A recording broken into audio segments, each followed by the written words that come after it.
applications for patents comes under Chapter 3 of the Patents Act. And Chapter 3, it covers sections 6 to section 11. Now, section 6 starts with who can apply.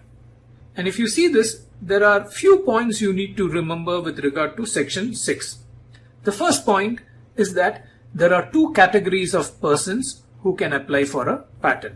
The first category is mentioned in section 6(1)(a) as any person claiming to be the true and first inventor of the invention. Now, this is the first category of persons who can apply for a patent. The second category is mentioned in section 6(1)(b) by any person being an assignee of a person claiming to be the true and first inventor. So, an assignee has to claim from a true and first inventor. If he does not claim from a true and first inventor, then that assignee cannot apply for a patent. So these are the two categories. It is essentially one category. It is linked to the true and first inventor. So the inventor can assign it. Anybody who gets an assignment from an inventor can also file a patent. So the inventor can directly file a patent, or an inventor can assign it. In most employment contracts, you will see that a person, an employee, in his employment contract would have assigned any invention that he or she may invent. It will be the company that files the application as an applicant, and the inventor will be an employee, and the inventor will be shown as the true and first inventor. But the company, because of the arrangement of employment, will be the assignee, and the same is true for educational institutions, universities, and research organizations. If you are an employee, then the organization will file it, and that will come through an assignee. Now, how do you establish the relationship between an inventor and an assignee? So that is where the proof of right comes, which you will see in the next section. You have to demonstrate, if you are not the inventor, then you have to demonstrate the relationship of the assignee or how the assignment happened through a proof of right. These are the two categories of persons who can apply for a patent. There's a second thing you need to remember. There is an event, what we call the death of the entitled person.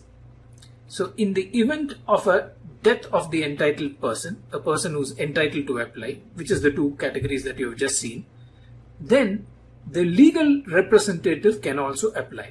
So legal representative is not a third category, though it appears in the section as a third category. It is just the legal representative of a person who is either a true and first inventor or an assignee. Now, this is mentioned in 6(1)(c) by a legal representative of a deceased person who was immediately before his death was entitled to make an application. So we say the death of an entitled person triggers this event, and who can apply? A legal representative as per law. The third point you need to remember with regard to this provision is that an application can be made alone or jointly. Okay, and you find this in section 6 subsection 2. An application under subsection 1 may be made by any of the persons referred to therein, either alone or jointly. So these are the 3 points that you need to bear in mind when it comes to section 6. Now, section 6(1) begins with the statement subject to the provisions contained in section 134. Now, 134 is something you need to understand, though it's not directly relevant here.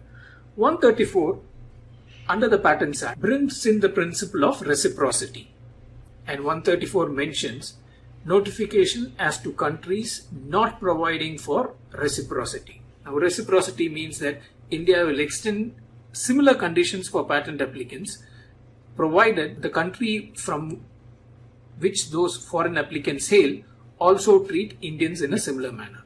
So, as you know that a patent can be filed by a foreigner in India, there are no bars, and most of the patents filed in India in some sectors are by foreign countries. The percentage of applications filed by companies are much lesser when compared to the applications filed by foreign companies. We would allow a foreigner to file an application in India provided Indians are allowed to file applications in that foreign country. So this is the principle of reciprocity. So who can apply for a patent? Subject to the principle of reciprocity, the two categories and their legal representative can apply jointly or alone.